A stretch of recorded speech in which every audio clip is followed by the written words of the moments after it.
One. What's going on, guys? Welcome to another episode of Profiling Passionate People. I'm your host, Solomon Latvinka, and of course, it's Talking Titans on a Tuesday, and I got again my co-host, Mr. JD Dorfman, that's with us today. And sir, who you rocking? Man, I got a new one for this week. The 53. 53. You remember who 53 was? Oh, it's got to be Mr. Keith Bulluck, right? Oh, man, you see the name on the back. Keith Bulluck, baby.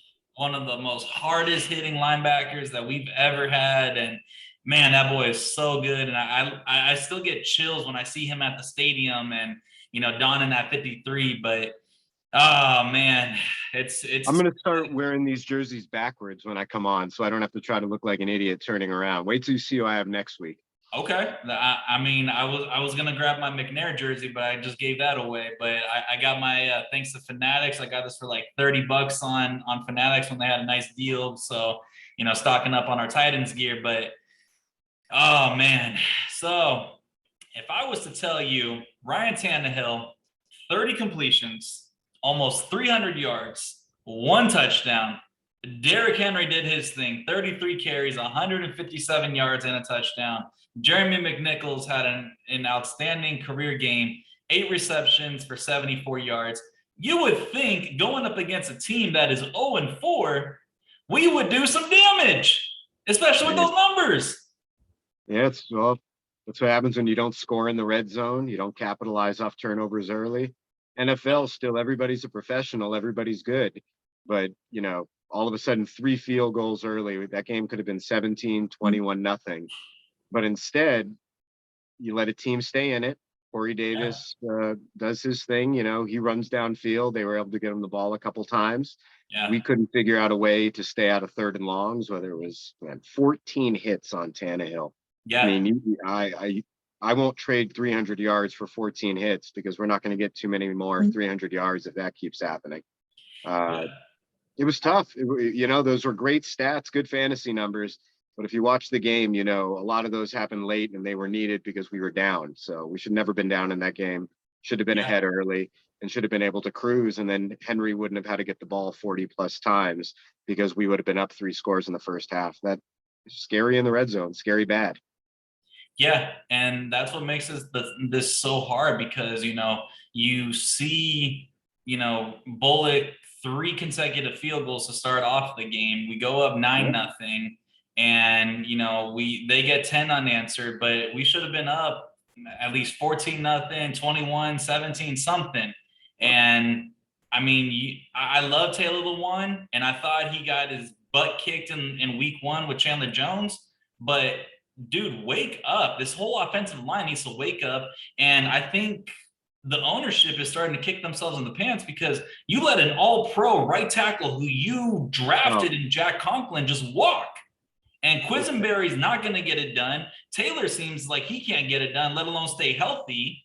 So it's like we are literally beating ourselves up. Derrick Henry is doing what he can to get 150-plus yards out of the backfield. And we still couldn't get it done against the worst team in the NFL. Got to protect your quarterback. Look, I don't care if we're drafting Madden teams or we're building franchises. The game is won and lost in the trenches. You got to have a good quarterback. We can talk about that. But last year we saw it on the defensive end. We couldn't get to the quarterback, and that cost us a lot of games. This season, I think we're up to 12 or 13 sacks given up through 4 games. Last year, the whole year, we gave up 20. And that was with a reconstructed line on the back end. I love Lewan. I love what he brings to the city of Nashville, that energy. Absolutely. Teams need guys like that, but it's starting to look like he may have a 2-year injury. So I'm not going to be booing him, and I love that he's trying to get out there. And, man, to come back from the injury he did as quickly, it's a lot of modern medicine, but maybe he needs a couple more weeks. I jumped on too many Titan fan groups at the start of this year because everything was great going into the season. Then week 1, holy shit, we were like suicidal. And then, week 2, oh my God, week 3, roses. And then this week, people are jumping off left and right. We got to remember, we're gonna win this division. 10 wins is gonna win this division. Yeah, we're gonna handle that.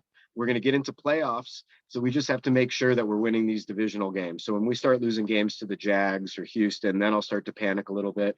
Yeah. But now, we're figuring it out. This is all preseason games for playoffs, baby.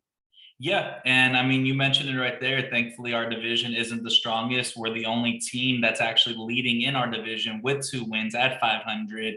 But let's still talk about this Jets team because again, Corey Davis had a chip on his shoulder. Zach Wilson definitely wanted to come out. They just ultimately they just wanted it more. And you can just tell with how defeated our team looked.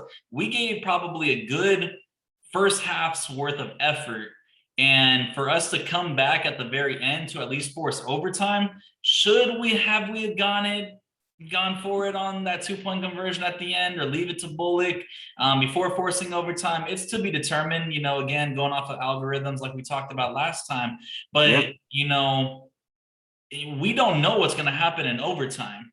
And Zach Wilson just basically said, hey, I'm putting the city of New York on my back. And this is what you guys drafted me for right here.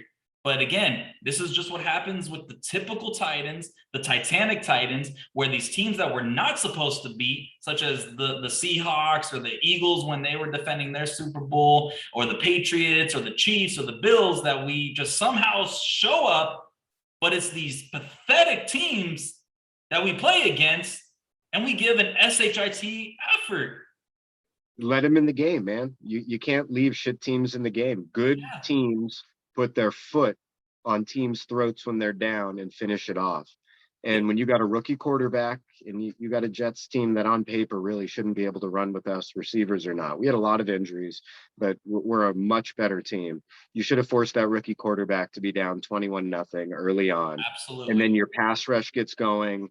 And then you basically neutralize it and fine. Then we can play our 7-12-yard cover 2, cover 3 scheme on Davis and Crowder and let him chip away the game. And then let McNichols, or as I've dubbed him, McTickles, because every time he gets it, I get giddy in the open field. Yeah.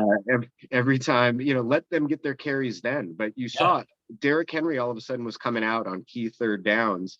And I get the change of pace, but when he's getting his 40th, 45th carry in overtime, man, that's not doing us any favors against the Jets week 4. I mean, the Jets got a good defense, but so does every fucking team in the NFL because it's the NFL.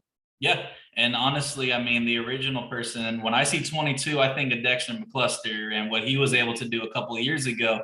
It's exactly what Jeremy McNichols is doing. He's adding that versatile threat, that 4.3, 4.4 speed, just, being able to do the little circle curl route in front of the center. And he can extend the play from making it 5 yards to 15. And obviously on the first possession, we were able to convert on the 3rd and 20, but innocent mistakes, or not innocent mistakes, but mistakes making us shoot ourselves in the foot and settle for 3 points. Thankfully, yes, our field goal game is looking a lot better than last year, but it's like we need to have a solid 4 quarters, if not 5 quarters of good, solid, tight end football. But it just seems with these up and rising quarterbacks, there's no disrespect to Russell Wilson because he's definitely elusive. He still has that moon ball. We've witnessed it when he hit Tyler Lockett, but Kyler Murray, we cannot stop him because he's a dual threat quarterback. Zach Wilson shined against us.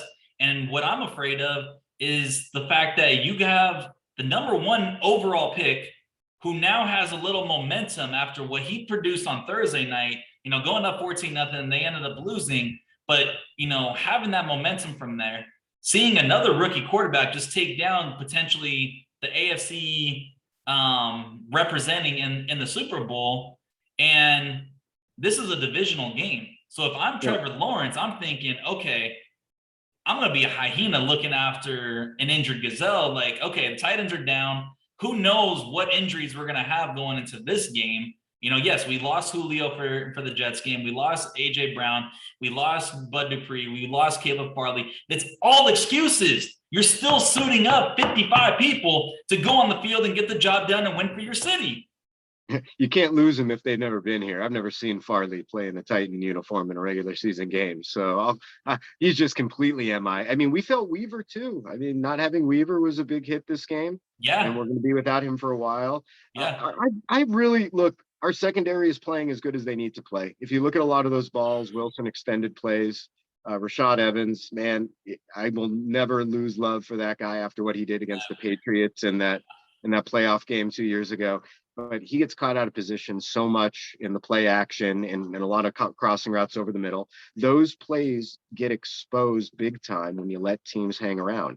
I mean, we wouldn't be talking about the secondary and Rashad Evans if we would have been up 21-0 and cruise control the rest of the game.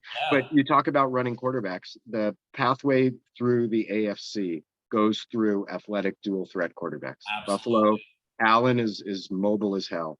You know, Yeah. the guy, a most underrated part of his game. Obviously, we know what's happening in Kansas City.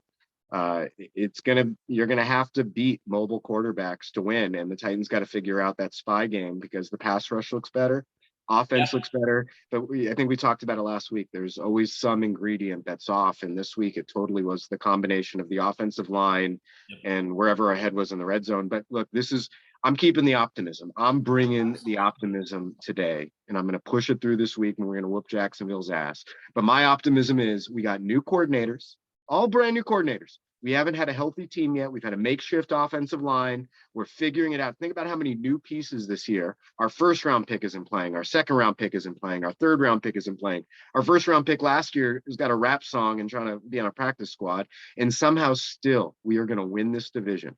So Yeah. if our coordinators can use this time, this is a glorified preseason. What a gift it is to get all season and get to play fucking Jacksonville twice and Houston 2 more times. Yeah. So I'm bringing the optimism. I'm thinking we're going to smack Jacksonville, who you want to talk about a team that doesn't know their way from down right now. They're bashing their coach. I mean, this has got to be, if Vrabel can't get the guys fired up for this, then we got to start talking Vrabel, because this is a game. We lost our trap game. It happens to everybody. Every team goes through this. I think the Bucks lost last year like 2 nasty games that everyone called them out and Brady old. But this is how we have to respond, is today or this week against Jacksonville. Yeah, I mean, you got Super Bowl winning teams that lost 2 games in the season. It's still early, but it's the mental mistakes and it's the things that are just ultimately killing us. And yeah, if we lose against Jacksonville, I think Vrabel's seat is definitely hot. But you look at Trevor Lawrence; he's obviously an elite quarterback. Obviously has been talked about as being a generational talent. But the thing is with him, he continues to throw off his back foot, continues to throw interceptions.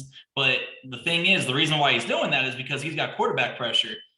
We should be able to get Bud Dupree back. We got that new, 91 or 92 that's just absolutely bringing. I'm loving that kid. He's doing something great. I can't pronounce his last name, but you have the pressure. You have the guys rallying to the ball. Christian Fulton got picked on. Janoris Jenkins got picked on against the Jets, but they were there making the tackles, though.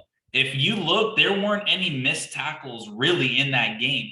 And I think the more that we continue to shake off this rust from the preseason, the fire on the offensive line needs to freaking wake up. And again, it's going to be a good test. Again, we're supposed to steamroll through Jacksonville, but if I was Trevor Lawrence, I'd be licking my chops and being like, all right, well, they just lost to the Jets, who were 0-4. We're 0-4 right now, or 0-5, or 0-4, but let's see what happens. But it always scares me. It always scares me when a team has a couple extra days to prepare. They're coming off a team. It's not a bye week, but they did get an extra 3-4 days to rest, watch film, and they're going to be coming with a scheme to, it's going to come down to Tannehill and whoever's playing receiver, because they're going to bring a scheme to try to slow down Henry. And Tannehill's going to have to get the ball off quickly. Love his numbers he's putting up. I still have my preseason bet going, Tannehill MVP. I'm not dead on that yet, but it's looking a little weak. But I think I'm not betting the Titans straight this week, but I sure as hell am putting them in a 14 parlay and taking 10 points so I can get the Titans plus 3.5 like I did last week. Still come up with some money in my pocket. There you go. So until then, we're going to be talking next Tuesday. And I look forward to it. This is, Titans Talk on a Tuesday. That's JD. I'm Solomon. And you guys continue to stay passionate. Go Titans and tighten up. Tighten up. Tighten up, baby.